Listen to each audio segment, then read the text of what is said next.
It's the truth. They made you poor, made you kill with the sword, and built a prison for your children before you was even born. You was swore to the system before the doctor chopped your umbilical cord out, for you was built to be torn.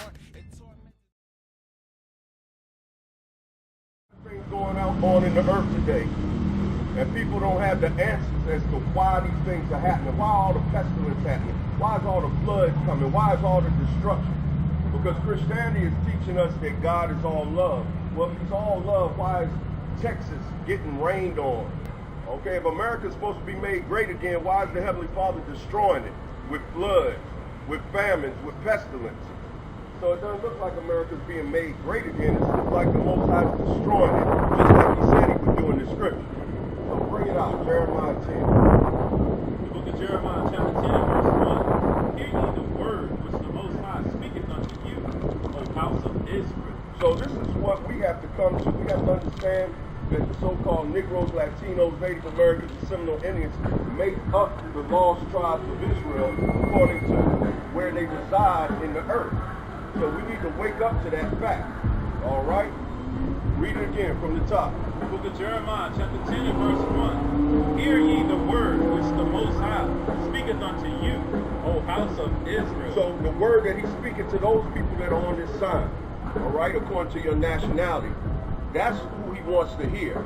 So we're here to prophesy the truth of the scriptures and not the lies that have been told by pseudo-Europeans, pseudo-European intellect.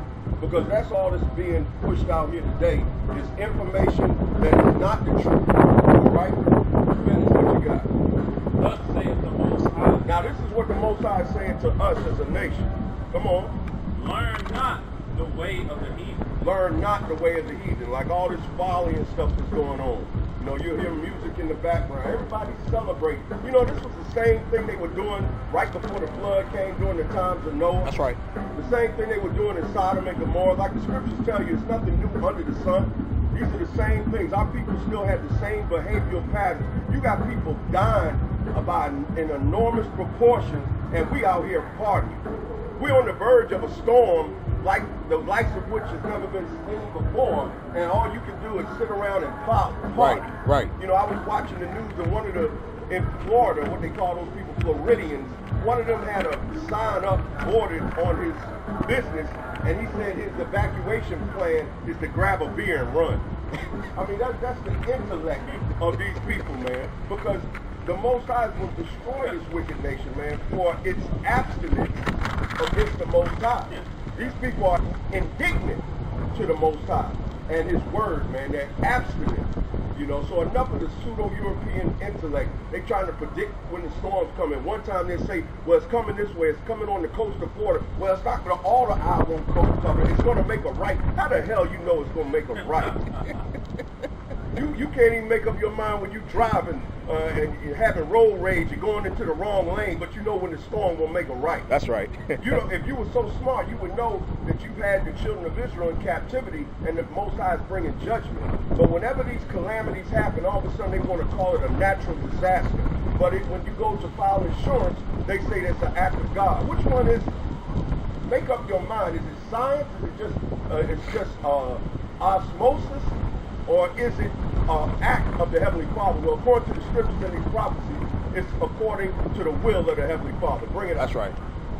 Thus saith the Lord, learn not the way of the heathen, and be not dismayed at the signs of heaven. So don't be discouraged or distressed at the signs of heaven. You know, don't be amazed. We're right on the onset. What we recently had was a solar eclipse.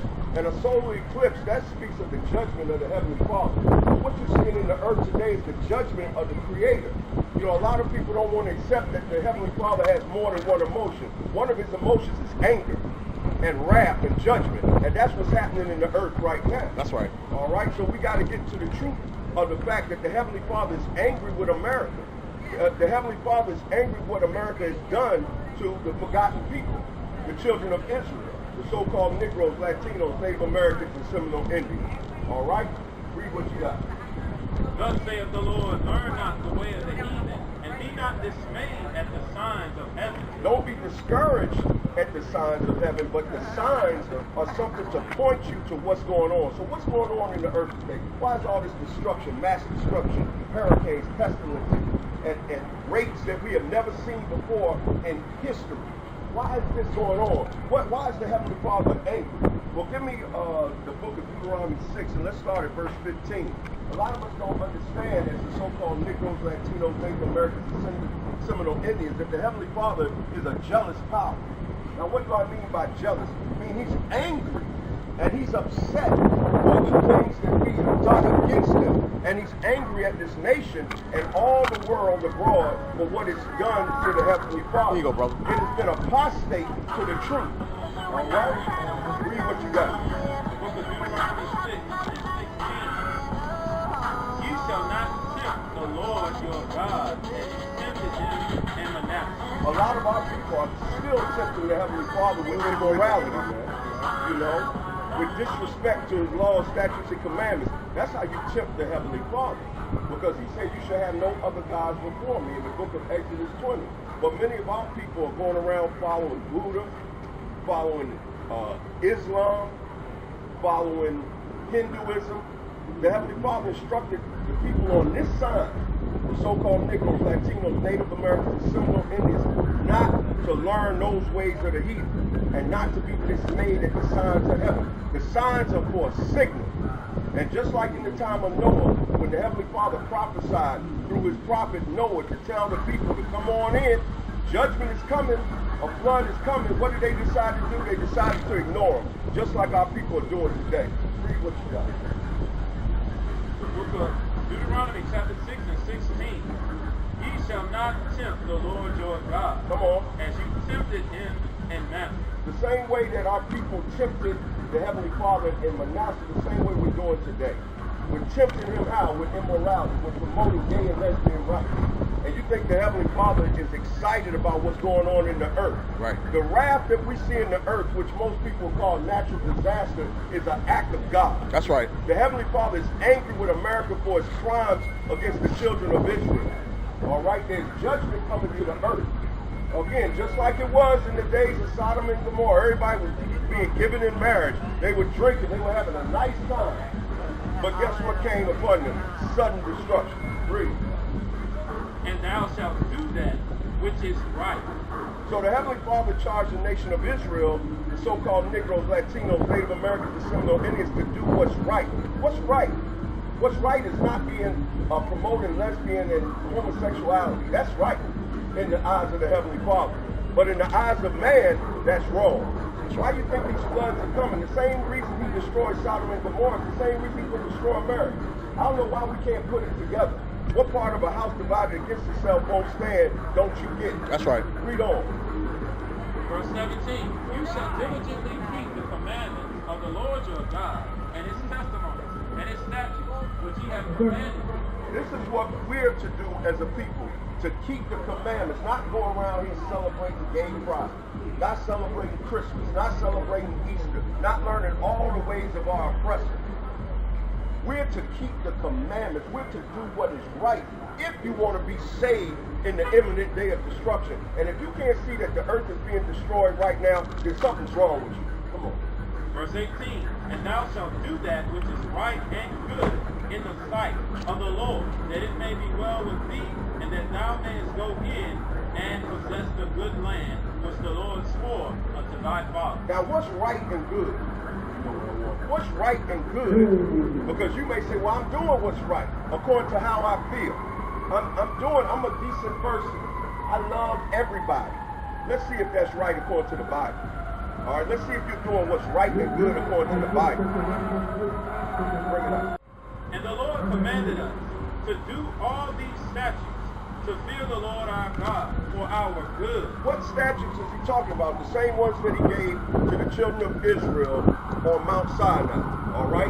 The 10 Commandments and many other commandments after that. The whole book of Deuteronomy, the whole book of Leviticus. He gave us a government, a moral compass, if you will, a moral barometer on what to do and how to behave. Read. And the Lord commanded us to do all these statutes, to fear the Lord our God, for our good always, that he might preserve us alive, as it is at this day. Now, why would he say preserve us alive? Because according to the biblical prophecies, there was destruction coming to the earth. Now, if you don't believe me, let's look at what the prophet Amos prophesied about the destruction of the earth. Give me the book of Amos 9 and 8. Because this is what's happening in the earth. We need to know this if you want to be saved. So we're out here for our people. The book of Amos, chapter 9 and verse 8. Behold, the eyes of the Lord God are upon the sinful kingdom. So the eyes of the Heavenly Father are upon the sinful kingdom. Ask yourself the question, is this a sinful kingdom according to the biblical record? Is homosexuality a sin? Is lesbianism a sin? Is treating the so-called Negro like garbage, is that a sin according to the Bible? Read it again. Behold, the eyes of the Lord God are upon the sinful kingdom. So the Heavenly Father's eyes, according to the biblical record, is upon the sinful kingdom. America is a sinful kingdom. That's right. Because of its immorality. And that's why judgment is coming to the earth. You may ask the question, well, why are these storms coming and they don't discriminate? They killing any and everybody. That's right. If you stick around long, you'll find out that that's not true. The Most High is specific in his destruction. That's right. He's specific in his disaster. That's right. He's specific in his judgment. Bring it on. And I will destroy it off the face of the earth. So that lollipop message that your pork chop eating pastor is teaching you is not the truth of the Bible. The Heavenly Father is angry. And that's why storms, floods, famines, and pestilence are coming to the earth. He said he's going to destroy the earth because of its sinfulness. I thought he was love all the time. I thought he was love all the time. Lollipops and birthday parties. That's not, the Heavenly Father's got more than one emotion. He's got more than one emotion. Read. And I will destroy it from off the face of the earth. He said he's going to destroy the earth off the face of the earth. So you can keep partying, having a good time. That's the same thing they were doing in Sodom and Gomorrah. That's the same thing they were doing at the time of the flood during Noah. That's the same things they were doing. But guess what? They were destroyed. Now give me the book of Nahum 1 and 3. Let's see the character of the Heavenly Father. That's right. Because we don't understand these biblical proportions. You know, we always want to hide behind the Bible like it's going to save you, but you don't know what's in it. The Bible is a book of judgment, man. That's right. The Bible is a book of war. The Bible is not all about love. All right? The earth isn't all about love. Right. Is Trump loving everybody? All right? And for that matter, is the Democratic Party loving everybody? That's right. If it was all love, how does a house divided against itself stand? If it was all love, how do you have a Republican and a Democratic Party? That's right. So we just got to wake up to what's common sense. The facts are that devastation is coming to the earth. Why is this happening? We know that it's happening, but why it's happening? Read what you got. The book of Nahum, chapter 1 and verse 3. The Lord is slow to anger. The Heavenly Father is slow to anger, but don't mistake that he doesn't mean that he won't anger. Right. Read. And great in power. Now hold on. Did it say the Most High is all love? Read it again from the top. The Lord is slow to anger. He won't anger. The Lord is slow. It says slow to anger. So he's still, that means he's angry. And he can get angry. And contingent on what you do will provoke him. Man. That's right. That's why we just read that he's a jealous power. That's right. And he told us, the so-called Negroes, Latinos, Native Americans, and Seminole Indians, what not to do. Read on. And great in power, and will not at all acquit the wicked. He won't acquit the wicked. So the Heavenly Father won't acquit the wicked. That means he won't give the wicked a pass. All right? Read. The Lord have his way in the whirlwind. So you wonder why the wind and everything is blowing. We're talking about 185-mile winds, and you're talking about hurricanes. It's all prophesied in the Bible. That's right. We're at the end time. That's right. This is all recorded in the Bible. That's right. All you got to do is open up the book and read, and all your answers as to why things are going on are right here in the Bible.